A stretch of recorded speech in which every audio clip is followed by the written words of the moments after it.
It's an absolutely wild day in the world of Magic the Gathering. Wizards of the Coast has just revealed that they are working on a brand new digital Magic card game specifically focused around the Commander format.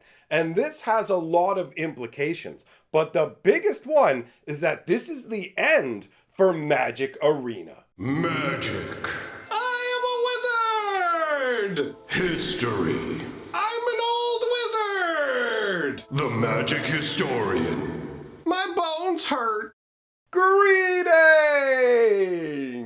owners of fine luxury cardboard rectangles, my friends. I hope the day finds you well because we have gathered for a thick installment of Mega Magic News. Wizards has big digital plans, and we're going to dive into that. Before we do, want to let you know that tonight I'll be doing a live stream talking about all the new Aether Drift information that we have, some key art, some of the cards. We'll discuss what the set is probably going to turn out to be, so you are welcome to join me for that. I will leave a link down pinned in the top comment. Now, let us dive in to the main news of the day. In an interview with Bloomberg, Hasbro's CEO has indicated that they are already working on a brand new digital client for Magic the Gathering. This one specifically focused on being Commander based. Now that doesn't mean it's going to be automatically just Commander, but it appears that the difficulty of actually implementing Commander into Arena itself has proved to be too much for them. And so as a result, they are creating a brand new program. Now, it will take some time for them to work it all out and actually roll the program out, but this has huge implications, not just for things like Magic Arena, but also card design of the game itself. So we're going to go through a list of positives, things that basically lean towards this working, and we're also going to talk about a bunch of the challenges that are going to arise as a result of this, looking at previous offerings they've made in the digital sphere, right? So let's start out by talking about the positives that say making a program specifically based on Commander is a smart move and will make them bank. The obvious biggest item on the list is the fact that Commander is Magic's biggest format. It is the most popular format. Wizards of the Coast has leaned too hard into it in the physical realm, obviously to the game's detriment, but they've noticed that and they've pulled back to a degree. So we're seeing things like Foundations and more events that are focused on one-on-one Magic. We've got beginner items to get people into the game with welcome decks coming back, and Wizards having essentially classes that they're offering at WPN locations that will teach you how to get into Magic. So there is the fact that Commander is the biggest, and Wizards has learned to step back a tiny little bit from it being everything, which means that this client we're talking about may also be capable of just having regular one-on-one Magic. If you can get Commander to work as a client, you're not going to have a hard time implementing the other formats that are less complex, right? So on top of that, Commander has the advantage that the decks last forever. And by that, I mean, there's no such thing as rotation in Commander. So if you get into this MTG Arena version of Commander, whatever you want to call it, MTG Commander. So if you get into this digital client, you build yourself a deck, you fall out of it for 6 months, you're going to be able to return without any real problems. You'll be able to continue to use your same deck throughout the history of the game with little tweaks here or there, barring Wizards of the Coast actually banning cards in Commander. But considering they talked about moving cards into different tiers, I don't actually see them doing that. So ultimately, you're going to have other factors that tie into the fact that your deck can last forever that are going to be of interest in terms of looking at this in a positive light. One of the other things that was mentioned specifically in the Bloomberg article is that Wizards isn't doing enough digitally for Commander players, and also to have highly sought after collectible versions of things. So blingier versions of cards, as it were. It might turn out they're trying to go the Marvel Snap route, where apparently you can upgrade your cards so that they have crazier frames and then start to break out of the frame. So there's like steps that move upwards, right? The fact that Commander decks are going to basically stay legal the entire time. You won't have to change your deck if you don't want to. Also, the fact that commander decks tend to be like they have an element of self-expression. People build their decks, they feel tied to their decks, and blinging out cards for it. If you think about Magic Arena and the styles that they have on there, you get a bunch of standard styles from the Mastery Pass, but most of that is fluff garbage. But if you're specifically able to hype up a commander deck that's not going to rotate like standard, then blinging it out actually becomes a much bigger deal and something people may be willing to spend more money trying to do, right? So on top of that, the positives of having this sort of a setup with the Commander actual digital version is you can play at any time. You're always going to be able to find opponents because that's what everybody is there for. So getting into a pod is going to be simple, and it's easier for people to start playing Commander digitally. Wizards of the Coast could easily give them Commander starter decks the way that they do on Arena, where it's like, here you go, here's a fully built Commander deck, and when you start to play in the client, the actual program will handle all of the rules for you, so you literally can't break the rules, and you can learn as you play through experimentation instead of having to sit there with 3 other annoyed people as you try and muddle through what your cards do, because you don't even know when you can play it, how you can play it. Obviously, with digital clients, they'll highlight what you can do and when you can do it. So that's the main list of positives that I have. And if you have any other positives to add, feel free to chime in the comments section. Now we're going to go over the challenges, because there are a number of considerable challenges, and then we'll talk about how this ultimately is going to lead to the end of Arena, right? Now, 4 challenges. First of all, we have the adoption of the program itself. Magic's audience digitally is already fragmented. You have a bunch of people on Arena, mostly for things like Standard, right? But there is still MTGO, which, if you haven't heard of it, is the original digital client that they made back in the early 2000s, which is admittedly somewhat clunky and not visually appealing. Arena is far more flashy, visually appealing. It has lots of little subtle touches that you may not even notice that add to the atmosphere. For example, if you put down a creature with power 4 or greater, it hits the board with a level of impact that you can see, almost like a little tremor compared to playing smaller creatures. So you've got all these little bells and whistles. But either way, MTGO still exists for people who want to play Legacy, Vintage, other formats that aren't available on Arena. So MTGO has already been pushed off by Wizards of the Coast onto Daybreak Games. So they're not actually directly running the game anymore. They're essentially collecting part of the profits while another company is keeping the game on life support and working on it, and mostly doing a good job from what I've heard. But regardless, MTGO continues to have its player base shrink. It is not growing. So you can have this new Commander client that will compete with Arena, it will compete with MTGO, and depending on the cards that are on there, it may siphon people off of MTGO. It absolutely will siphon people off of Arena. There's no question about that. There's a bunch of people who are sticking around with Brawl on Arena, and once Commander becomes an option, then they would go over for that. But the amount of percentage of players coming from Arena is unclear, and especially when it comes to the new collection issue. Like, what do you get if you start playing with the Commander setup? If you go onto the software, do they give you 10 decks to start with? Are they going to give you that many? Probably not. They're probably going to give you 1 or 2 beginner decks at most.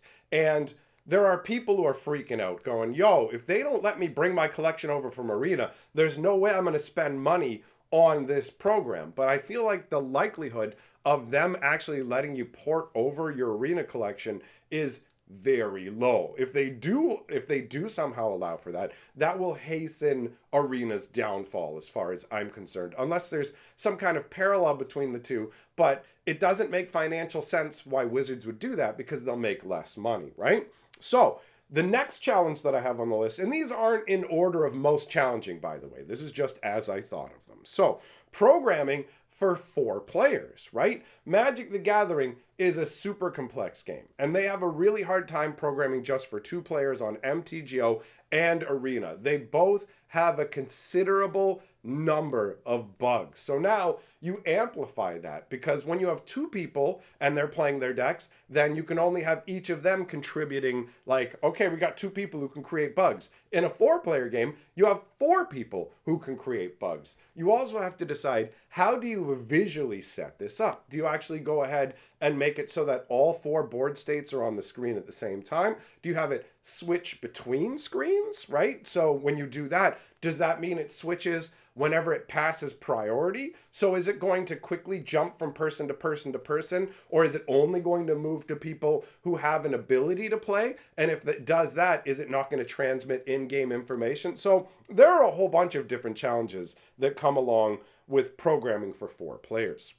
There's also the speed of games, right? Wizards of the Coast has positioned Arena as a fast, fun way to play Magic the Gathering, where you go, boom, you can hop on easily whenever you want, you can quickly find a game, and you can play through multiple games. Obviously, they encourage that by making sure there's always a mono red deck that you can just power slam with. And that's such a prevalent thing on Arena that they literally had to basically go ahead and say, we're banning this card, the ley line, but just on Arena, because of how much it's warping best of one. So you have that whole speed scenario where how fast are Commander games actually going to go? How much time do you need to dedicate to it? And as a result, how many people are going to choose to play something like Arena where they can snap, snap, snap, versus Commander where it's going to be more of a slow roll, right?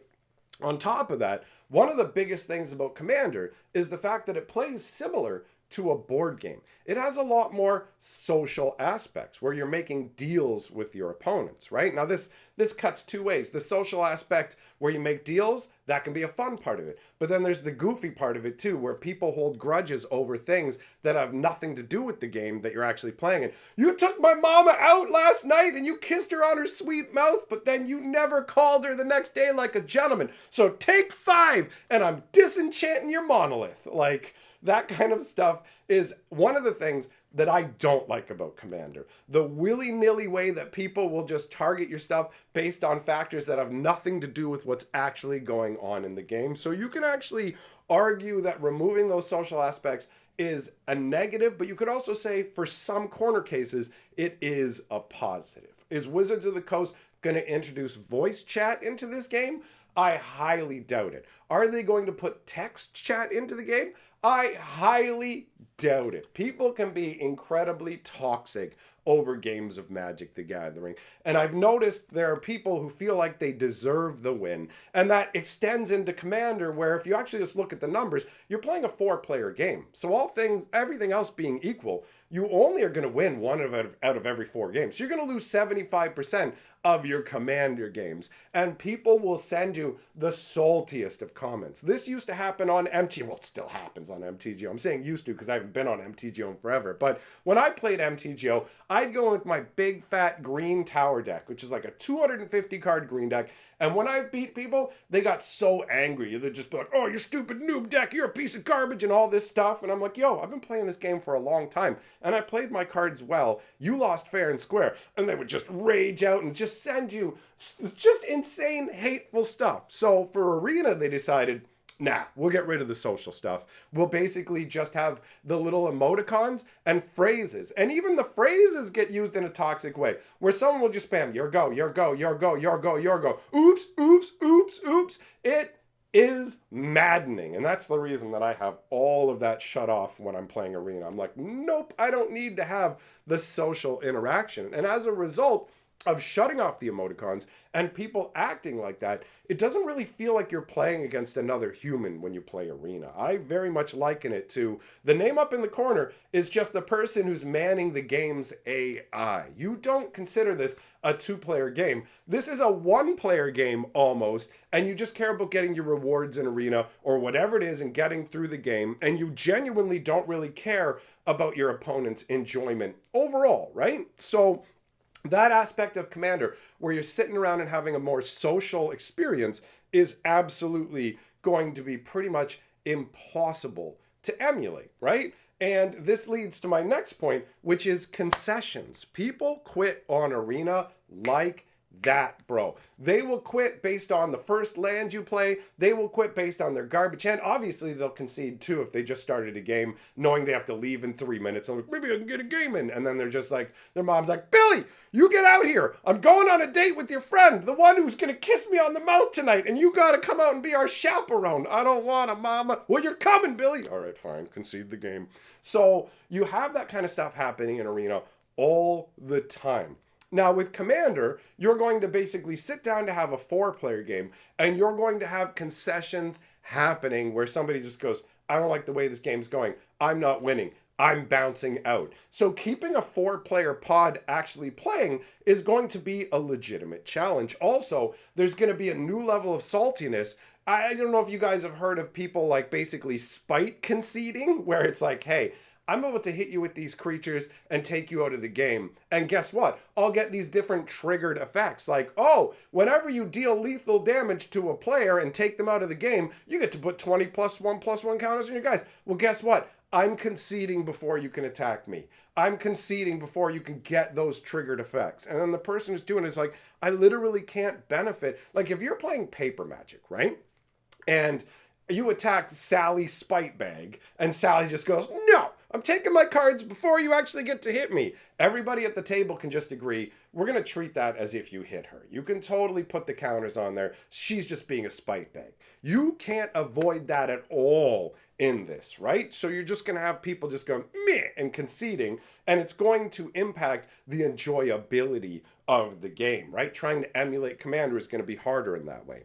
After that, we've got the number of cards that are available compared to paper. And by that I mean, how many cards are they actually going to have available in the client when it starts? Are they actually planning to put all of the Magic cards into the Commander client, right? Because that's ultimately the ideal. If you want people to adopt fully and get into it, you're going to have to put all these cards in. But that takes a ton of work, a lot of programming. And let's be very real. Wizards of the Coast is cheap when it comes to this stuff.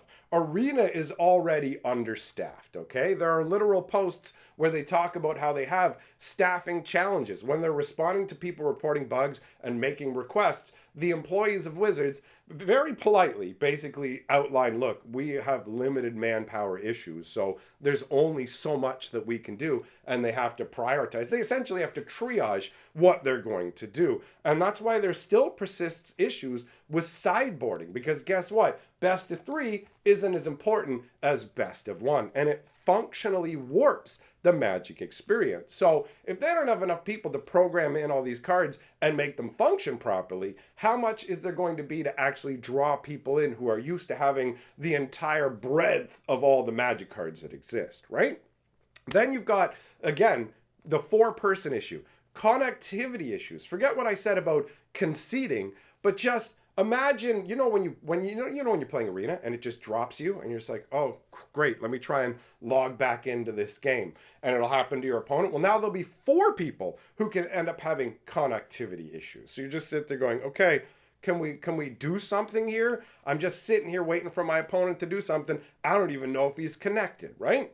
Then you've got mobile is what they use for Arena. Everybody's using cell phones. Wizards of the Coast is going to want people to be able to play this on mobile. That completely, you cannot play with 4 people's board states on your phone. There's no way. I have a decent sized screen on my phone, and imagining it makes it impossible. So sitting there where it's going to have to jump around from player battlefield to player battlefield, or you're going to have to fiddle around and switch with it, it's slower to play on the phone, just sitting there fiddling with your phone versus using a computer mouse. But the reality is Wizards wants younger players, and younger folk are more and more about their mobile phones. So that's definitely going to factor into the situation. And I expect, because of a number of things that I've just outlined, there will be more crashes. There will be more bugs. So the program itself overall will not flow as smoothly, right? So if you want an example of why there will be more crashes and bugs, just think about the building of a normal constructed deck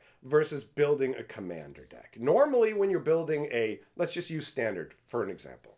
you will go ahead and build your 60 card deck, and you're going to have a lot of redundancy. You may only be playing with 9 different cards in your deck and 4 copies of each, right? So a standard deck could range from 10 to 20 different cards in it. If you're playing, like, let's say you have a 60 card deck, you're playing 20 different cards, 2 ofs, and then you've got your 20 lands in there, right? Usually you have a little more lands, but this is just a really basic example. So you would have 10 to 20 cards that aren't lands for each player, which means the game is going to have to deal with at most 20 to 40 non-land cards, and a lot of your cards will most likely just be basic lands, or at the worst, dual lands without too many abilities. When you switch over to Commander, all of a sudden, because Commander is a singleton format, you have 55 to 70 unique cards per deck, not including the lands, of which there definitely will be a bunch of regular lands that produce mana, but there definitely will be a bunch that have actual additional abilities as well. So you go from a game needing to deal with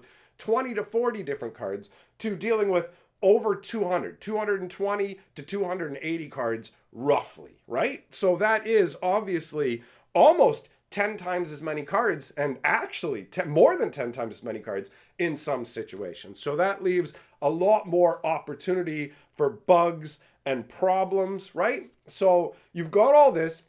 Then you've got the fact, think about playing Arena and you have to wait for your opponent to pass priority. It drives me crazy when I'm playing against somebody and they just get a food token and they always have mana open, and it's like, just, can you sack the food token or something? Because the game keeps asking you from step to pass priority.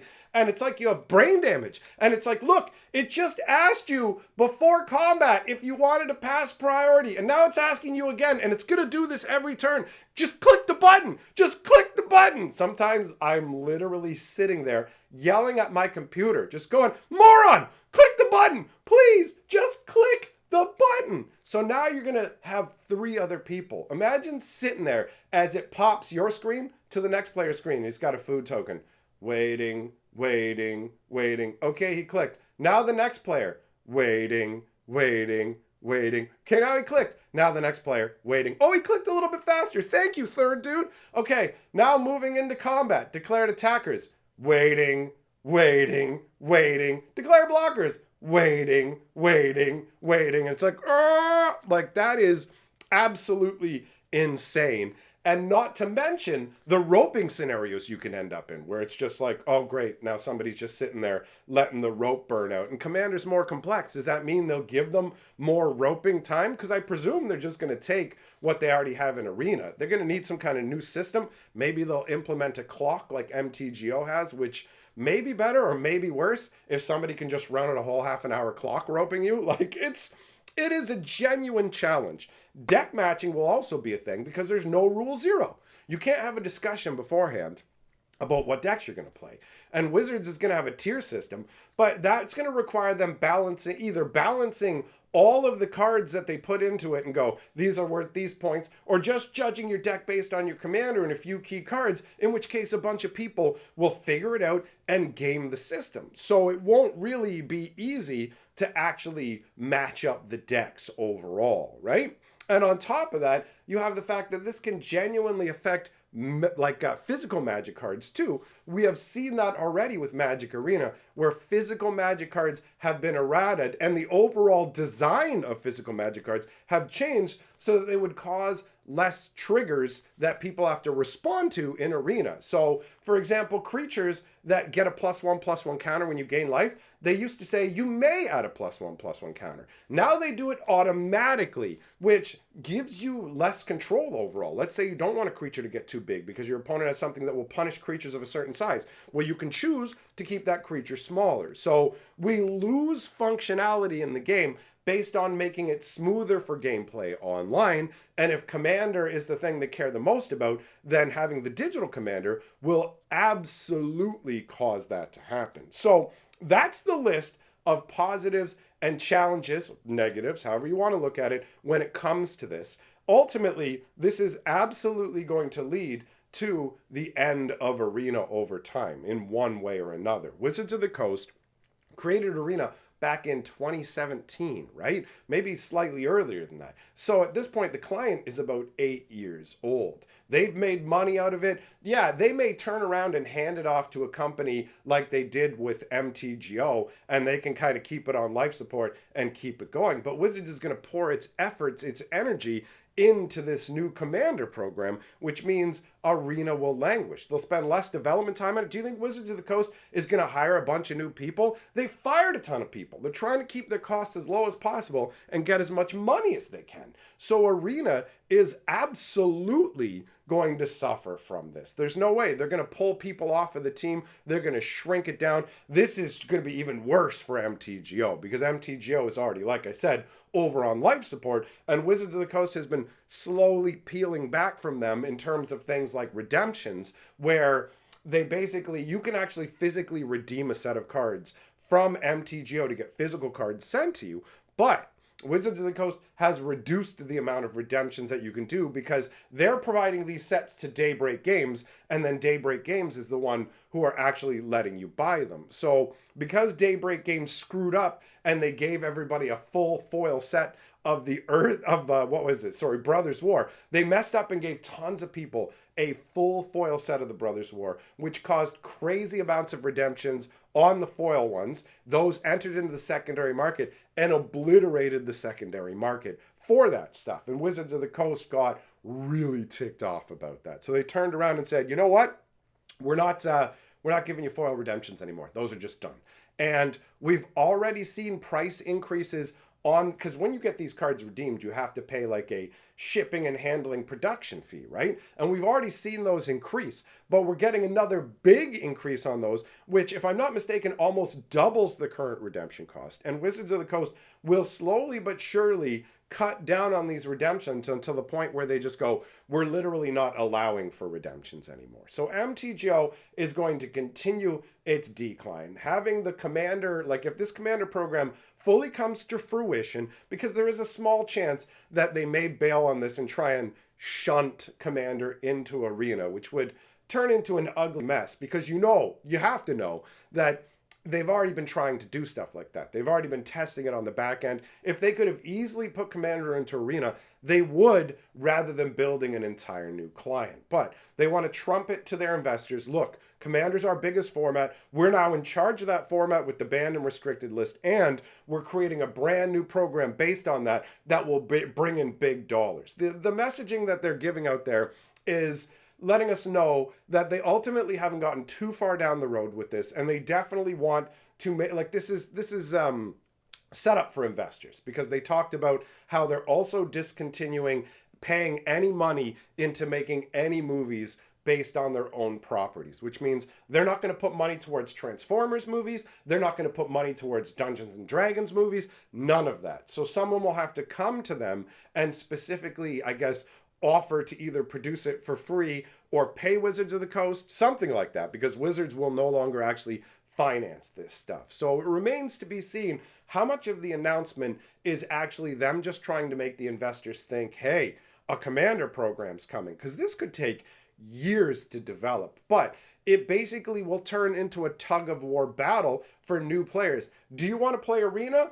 or do you want to play the new Arena Commander, whatever it's called? And it's going to fight for those dollars. And so you can just end up with Arena's profits falling and then Commander coming out of the gate sluggishly, to the point where the amount of money they're spending to produce it doesn't justify, it's not justified based on the amount of money they're making from it, but the damage will already be done to Arena at that point, right? So Arena's already getting less resources. Wizards of the Coast they wanted Arena to be the thing where everybody went. They went, hey, Arena is going to be where we have the Pro Tour. They will know your name. You'll be a big deal. Wizards paid for a bunch of bots to boost the number of people who were watching Arena on Twitch streams and all that. They made a really hard push to make Arena the thing, even roping people in from WPN stores when the whole pandemic hit. So Arena was the main thing, but it's not anymore. Behind closed doors, they're already working on their new baby. And that explains why Arena has been struggling more and more as we go along, because instead of focusing on how do we make Arena better, they're already planning for Arena's successor, right? Ultimately, I expect that if you can basically bring Standard and the other formats into the Commander client too, then you incentivize people to spend money on that instead of Arena. So there's no way that I can see that the creation of this program doesn't lead to the end of Arena. Thanks for coming and hearing what I had to say. Like I mentioned at the beginning of the video, I'll be talking about Aether Drift tonight over on my live stream channel about everything we know about the set, key arts, spoilers, all that goodness. You are welcome to come and join me and share your thoughts. Big shout out to my patrons. Thank you very much for supporting my channel. You guys rule. And also a big thank you to my channel members. I will see you all in the next video.